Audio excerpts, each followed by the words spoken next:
La première contrainte, c'est que c'est loin, Mars. C'est très loin, donc c'est un instrument, donc il n'y a pas de maintenance possible, il n'y a pas de réparation possible.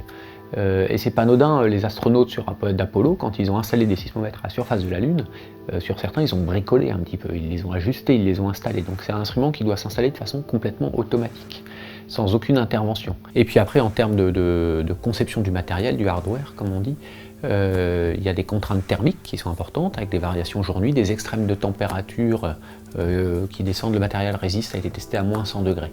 Et puis des températures chaudes, les tests les plus élevés étaient à 40-60 degrés, mais en plus pour nos capteurs, ils ont besoin d'être sous vide, et donc on les passe à 120 degrés pour effectuer le vide et éviter les dégazages intempestifs. Ça fait une gamme de température, plus 120, moins 100, qui est assez importante pour du matériel. Si vous prenez votre iPhone et que vous le mettez dans le congélateur, puis dans le four, il ne marchera plus. Voilà. Notre sismomètre, il doit marcher. Les sismomètres sont des instruments qui, par définition, sont extrêmement sensibles et donc extrêmement fragiles. Et en fait, Mars est sans doute l'une des planètes du système solaire qui est la plus hostile à ce type d'expérimentation. Donc avec des variations de température journalières aussi importantes, eh bien, si on dépose un sismomètre, ce que le sismomètre va enregistrer, eh bien, c'est les variations de température en tant que telles. Il sera totalement incapable de différencier dans des variations de température aussi importantes des signaux sismiques, c'est-à-dire des tremblements du sol infinitésimaux. Sachant que sur Terre, les sismomètres, on les installe dans des endroits où les températures varient de, on va dire, 1/1000 de degré par jour et quelques centièmes par an.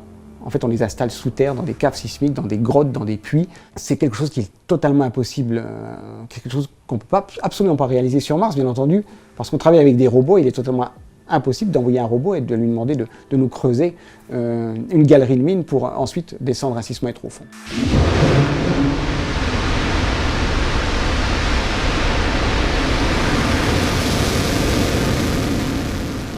Comment est-ce que vous envoyez dans l'espace un sismomètre ?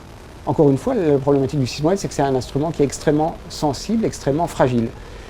Et les vibrations, les chocs qui sont conférés aux instruments quand on les fait décoller à bord d'une fusée, et ensuite quand on les fait atterrir sur Mars, eh bien, sont par définition des chocs extrêmement énergétiques. Donc il faut que vous conceviez un instrument qui soit incroyablement sensible, mais d'un autre côté qui soit ultra résistant et qui résiste à des conditions qui sont encore une fois absolument invraisemblables. Si vous prenez un sismomètre terrestre et que vous le mettez sur une fusée, eh bien, il est pulvérisé pratiquement instantanément. La plupart des instruments spatiaux ont très peu de pièces qui bougent, très peu de pièces mécaniques. C'est un capteur qui est assez difficile du point de vue spatial parce qu'il a beaucoup de petits mécanismes, beaucoup de petites choses. De tout petits éléments qui sont très délicats à fabriquer. Donc sur beaucoup de technologies, on est un peu en limite de savoir-faire. Sur certaines technologies, on a été au-delà du savoir-faire, on a dû pousser un petit peu les limites, mais il y a énormément de points qui individuellement, on sait les résoudre facilement, mais tous ensemble, ça a fait quelque chose d'un objet difficile à fabriquer.